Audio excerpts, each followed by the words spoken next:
Chapter 49. Gayung untuk Tat 2. Wajah yang familiar muncul di jendela. Meskipun dia menutupi dirinya dengan topeng dan kacamata hitam, aku bisa melihat wajahnya. Wakil pemimpin Guild peringkat 1 Korea, Yun Sengah. Dia berjalan di suatu tempat dengan seorang teman. Ini adalah sesuatu yang tidak terjadi dalam kisah aslinya. Dia adalah seseorang yang seharusnya tidak berada di sini.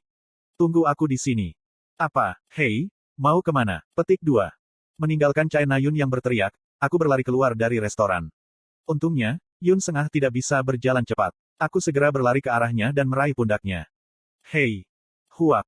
Terkejut, dia melompat dengan teriakan yang aneh. Yun Sengah berbalik, kepalanya berderit seperti mesin. Ketika dia melihat wajah saya, dia tersentak. Dia pasti mengenali saya. Petik 2. Siapa kamu? Dia pura-pura tidak tahu. Apakah dia ada di sini dalam sebuah misi? Saya melihat orang yang berdiri di sebelahnya, seorang pria Kaukasia, tetapi saya tidak bisa mengenalinya dari penampilan luarnya. Secara alami, saya menyalakan laptop saya. Ada peringatan seperti yang saya harapkan. Mengatur perubahan, hubungan buruk yang terjadi antara Jain dan Yun Sengah melalui informan anonim. Jain dan Yun Sengah. Saya tahu hubungan mereka lebih baik daripada orang lain. Itu adalah hubungan kucing dan anjing. Jain memiliki kursi Yellow Chameleon Troupe, dan hadiahnya terspesialisasi dalam mencuri dan menyamarkan hal-hal. Karena bosan, Jain menyamar sebagai teman sekelas lama Yun Sengah dan memasuki rahmat suci pencipta. Melalui beberapa acara, keduanya kemudian akan menjadi sangat dekat. Akhirnya, Jain akan menjadi satu-satunya yang Yun Sengah bisa panggil temannya, tetapi dia akan mengkhianati Yun Sengah di saat kritis. Saat bertarung dengan sekelompok jin atas artefak, dia akan secara kritis melukai Yun Sengah untuk mengambil artefak itu untuk dirinya sendiri. Saya tahu bahwa Jain akan menyusup ke pesta topeng VIP yang terjadi malam ini. Itu untuk mencuri cincin tertentu. Meskipun cincin itu tidak bernilai banyak saat ini, itu hanya karena kemampuannya tidak sepenuhnya terbangun. Begitu potensinya meledak, nilainya akan sangat meroket. Apa yang membuat ini lebih kompleks adalah bahwa cincin ini pada akhirnya akan menjadi milik Chae Na-yun. Ketika dia akhirnya mengubah posisinya menjadi pendekar pedang, ayahnya akan memberi hadiah item ini setelah membelinya dari pasar gelap. Aku tidak tahu siapa kamu, tetapi kita harus pergi. Yun Sengah masih menyangkal mengenal saya, dan pria di sebelahnya memisahkan saya darinya. Dia lebih tinggi dari saya dengan kepala. Tapi, pria itu sebenarnya adalah dia. Mata saya melihat melalui disguise-nya. Jain Valerin. Dia saat ini menyamar sebagai bawahan Yun Sengah. Yun Sengah saat ini berdiri tepat di sebelah musuhnya yang ditakdirkan, tapi dia tidak bisa mengenalinya sama sekali. Saya tidak bisa membantu tetapi merasa sedikit menyesal. Maafkan saya pasti salah mengira Anda sebagai orang lain. Petik 2. Saya membungkuk meminta maaf. Karena kita akan bertemu di pesta topeng, aku mundur sekarang. Bajingan gila itu. Kim Ha-jin berlari keluar dari restoran. Chae Na-yun bertanya-tanya penyakit apa yang kambuh kali ini, tetapi karena dia selalu bertingkah aneh, dia tidak terlalu memikirkannya. Sebenarnya, orang yang dia khawatirkan ada di tempat lain. Belum lagi, dengan gadis lain. Setelah merasa sedih atas apa yang harus dilakukan, Chae Na-yun mengangkat jam tangannya. Petik 2. Hei, Yonha, kamu di mana? Penerima panggilannya tidak lain adalah Yo Yonha, yang dipasangkan dengan Kim Suho. Saya berbelanja. Mengapa? Perbelanjaan. Ada terlalu banyak toko di sekitar. Di mana dia sebenarnya? Chae Na-yun pura-pura tidak peduli dan bertanya. Toko apa? Aku membeli beberapa pakaian. Sendiri. Tidak, dengan Kim Suho. Jawaban langsung Yo Yonha membuat Chae Na-yun merasa sedikit tidak nyaman. Petik 2. Apa yang kamu lakukan dengannya? Saya hanya membuatnya mencoba beberapa pakaian. Dia memiliki wajah seorang model, tetapi Anda tahu caranya berpakaian. Jadi saya membelikannya pakaian. Apa? Kenapa kamu membelikannya pakaian? Petik 2. Teriak Chae Na-yun secara tidak sengaja. Pandangan pelanggan yang duduk di dekatnya jatuh padanya. Merasa canggung, Chae Na-yun dengan sopan menundukkan kepalanya. Apa? Saya tidak bisa. Ini untuk pesta topeng yang akan kita datangi nanti. Petik 2. Tidak, bukan berarti kamu tidak bisa, tetapi kamu tahu. Itu mahal. Anda harus menyimpan uang ketika Anda bisa. Jika Anda membelikannya barang, dia akan terbiasa. Petik 2. Tanda hubung. Tentu. Jadi, Na-yun, kamu di mana? Aku di restoran. Dengan Kim Ha-jin. Ya, dia membawaku ke sini. Tapi tahukah Anda, tidak banyak restoran yang sesuai dengan selera saya. Aku hanya harus menanggungnya seperti yang kulakukan dengan makan siang agen militer Academy. Petik 2. Chae Na-yun mengingat kenangan menyakitkan dari masa lalu. Di Akademi Agen Militer, makanan di Akademi adalah satu-satunya pilihan makan siang untuk taruna. Dia akan kelaparan jika dia tidak makan apapun, tapi dia akan merasa mual sepanjang hari jika dia melakukannya. Chae Na-yun menghela nafas ringan. Sangat. Apa nama restoran itu? Chae Nayun melihat sekeliling restoran. Ada tanda yang terukir dengan nama restoran, tetapi dia tidak tahu cara membacanya. Aku tidak tahu. Tahan. Pelayan datang membawa makanan pembuka pada waktu yang tepat. Maaf, bagaimana Anda membacanya? Iya nih. Nama restoran. Ah, itu Gold Celeste. Bisakah kamu mengatakan itu lagi di sini? Chae Nayun mengangkat jam tangannya ke pelayan. Pelayan itu sedikit kaget tapi masih mengucapkan nama itu dengan jelas. Gold Celeste. Terima kasih. Apakah kamu mungkin belum pernah mendengar tentang restoran kami? Tidak. Chae Nayun mengusir pelayan itu dan kembali ke percakapannya dengan Yoyonha. Hei, apakah kamu mendengar itu? Tanda hubung. Apakah saya mendengarnya dengan benar? Gold Celeste, Flavor of Heaven. Chae Nayun tidak tahu apakah Yoyonha berbicara tentang tempat yang sama, tetapi dia mengatakan hal yang sama seperti yang dilakukan pelayan. Ya, saya berpikir begitu. Mengapa? Apakah tempat ini terkenal? Petik 2. Tanda hubung. Kim Ha-jin membawamu ke sana. Bagaimana? Hah? Karena reaksi aneh Yoyonha, Chae Nayun memiringkan kepalanya. Aku mencoba membuat reservasi dan gagal. Bahkan dengan keanggotaan VIP, Anda harus melakukan reservasi setidaknya 1 minggu sebelumnya. Sangat. Apakah tempat ini terkenal? Petik 2. Sayang. Pertanyaan polos Chae Nayun membuat Yoyonha menghela nafas panjang. Tapi Chae Nayun, yang tidak peduli dengan hal-hal seperti itu, sejujurnya tidak tahu seberapa terkenal restoran ini. Itu restoran The Jubon. Anda tahu, pahlawan memasak. The Jubon. Chae Nayun pernah mendengar nama itu sebelumnya. Ada segala macam hadiah di dunia dan segala macam pahlawan. The Jubon istimewa bahkan di antara jumlah pahlawan yang tak terhitung jumlahnya. Dia dipuji sebagai pahlawan yang bisa menggerakkan orang hanya dengan makanannya. Dikatakan bahwa jin dan pahlawan sama di depan makanan The Jubon. Paris, Gold Celeste adalah restoran andalannya, jadi seharusnya dia yang memasak dan bukan muridnya. Petik 2. Tempat ini luar biasa. Chae Nayun kehilangan kata-kata. Oh benar, Nayun, apakah kamu ingat berada di kelas Kim Ha-jin di tahun ketiga Akademi Militer Agen? Apakah saya? Petik 2. Kau tidak tahu? Tidak sama sekali. Bagaimana saya bisa tahu itu? Petik 2.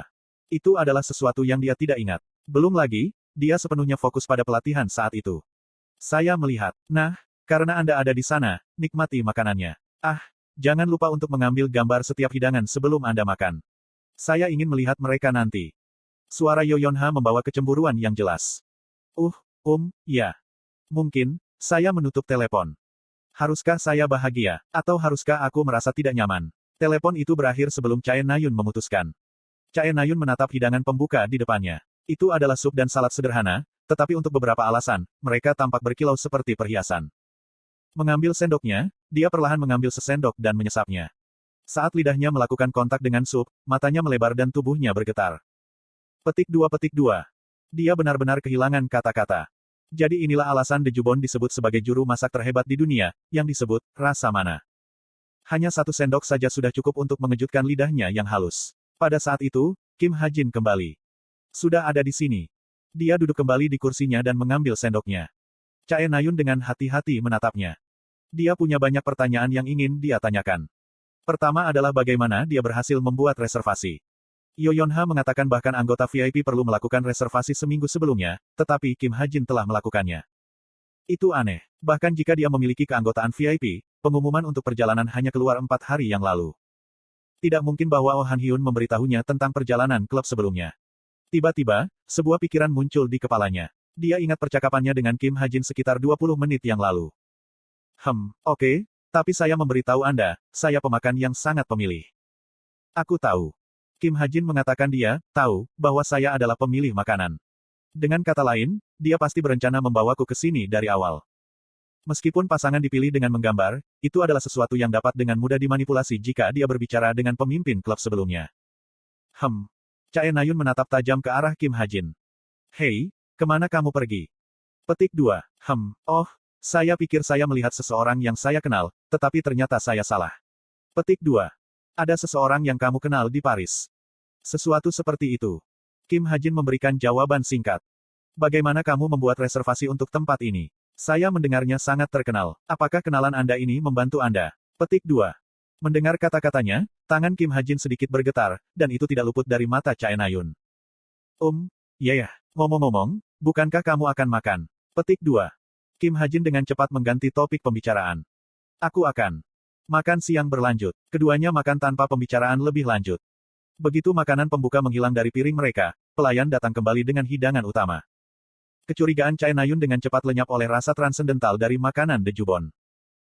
Wah, aku kenyang. Chae Na-yun dan aku keluar dari restoran. Seperti yang diharapkan dari menu hidangan, makanan mengalir tanpa henti lebih dari 1 jam, dan sebagai hasilnya aku kenyang. Tentu saja, saya bisa saja berhenti makan di tengah, tetapi makanannya terlalu enak untuk dilewatkan. Itu pengalaman yang bagus. Saya harus berterima kasih kepada dunia ini karena mengizinkan saya mencoba cita rasa surgawi ini. Hei! Ketika saya sedang menggosok perut saya yang membuncit, Chae Na-yun tiba-tiba memanggil nama saya. Sama seperti saya, dia memiliki ekspresi puas. Apa? Terima kasih atas makanannya. Petik 2. Jangan jadi. Anda membayar untuk itu. Petik 2. Chae Na-yun bersikeras membayar makanan, mengatakan bahwa itu wajar saja sejak saya melakukan reservasi. Tagihannya mencapai 700 euro, tapi dia tetap membayarnya. Biaya keanggotaan harus mahal, jadi itu yang bisa saya lakukan. Chae Na-yun berkata begitu sambil melirik ke arahku dari ujung kepala sampai ujung kaki. Saya tidak tahu apa maksudnya dengan biaya keanggotaan, tetapi saya hanya mengangguk penuh pengertian. Kanan. Petik 2. Jadi, kemana kamu pergi sekarang? Mendengar kata-katanya, aku melirik arlojiku. Itu hampir jam 3. Karena pesta topeng dimulai pukul 5, saya harus pergi sekarang dan melihat-lihat tempat untuk melihat tempat yang baik. Apakah kamu ingin berpisah sekarang? Aku harus terus mengawasi pesta topeng. Untuk melakukannya, saya harus menjauh dari Chae Na-yun. Iya, itu ide yang bagus. Saya akan pergi dulu. Petik 2. Chae Na-yun mengangguk dan mulai berjalan ke arah yang berlawanan. Halo, iya, Yonha, kamu di mana? Saya akan bertemu dengan kalian. Petik 2. Dengan hadiah saya bisa mendengar suara Chae Na-yun bahkan dari kejauhan. Bagaimana dengan Kim Ha-jin? Dia jelas berbicara dengan Yo Yonha. Kami baru saja berpisah. Hah? Mengapa? Kami masih punya waktu. Rasanya canggung sendirian bersama dia. Saya juga tidak tahu harus berkata apa. Ngomong-ngomong, bisakah aku juga pergi ke pesta topeng yang kamu bicarakan? Petik 2. Kata-kata terakhir Chae Na-yun menarik perhatianku. Pesta topeng. Tidak ke arah itu. Yun Sengah dengan cepat lari ke kafe terdekat. Setelah memesan 2 cangkir kopi, dia duduk dan menghela nafas panjang. Wah, itu mengejutkanku. Kenapa dia keluar dari sana? Petik 2. Jantungnya masih berdetak kencang dari pertemuan sebelumnya. Siapa itu? Seorang kadet. Seseorang yang pernah saya lihat sebelumnya. Namanya Kim Ha-jin. Petik 2. Petik 2. Apakah dia baik? Pada pertanyaan bawahannya, Yun Sengah mengangguk tegas. Dia semua bicara baru-baru ini. Minggu lalu saya pikir itu. Video duelnya dirilis ke komunitas guild. Dia menghancurkan penguatan Ki menggunakan 1 peluru. Saya cukup kesal dengan semuanya. Saya adalah orang yang memperhatikan bakatnya terlebih dahulu. Petik 2. Yun Sengah mengeluh dengan mata melotot. Haha. Selain itu, apakah menurutmu wanita itu akan benar-benar datang ke pesta topeng hari ini? Iya, dia akan melakukannya. Saya tahu itu. Bawahan itu mengerutkan alisnya pada jawaban percaya diri Yun Sengah. Petik 2. Bagaimana kamu bisa begitu yakin? Apakah itu informan? Petik 2. Tidak, itu tidak ada hubungannya dengan informan. Wanita itu hanya suka pesta, terutama jika ada yang mencuri. Petik 2. Saya melihat. Bawahan itu menjawab dengan agak getir. Yun Sengah menatapnya lekat-lekat dan bertanya. Kenapa, kamu ingin tahu nama informan? Tidak. Sejujurnya, aku juga tidak tahu. Yun Sengah tersenyum saat dia bersandar di kursinya. Bukan hanya 1 atau 2 orang yang memiliki permusuhan untuk wanita itu. Itu bagus. Bawahan tersenyum tipis dan mengajukan pertanyaan lain. Petik 2. Apa yang akan kamu lakukan jika kamu menangkap wanita itu? Jawaban Yun Sengah sederhana. Apa yang akan saya lakukan? Tidak ada. Saya hanya akan menyerahkannya ke asosiasi. Ah, ayo berangkat. Ini 4. Saya juga harus membeli gaun. Petik 2.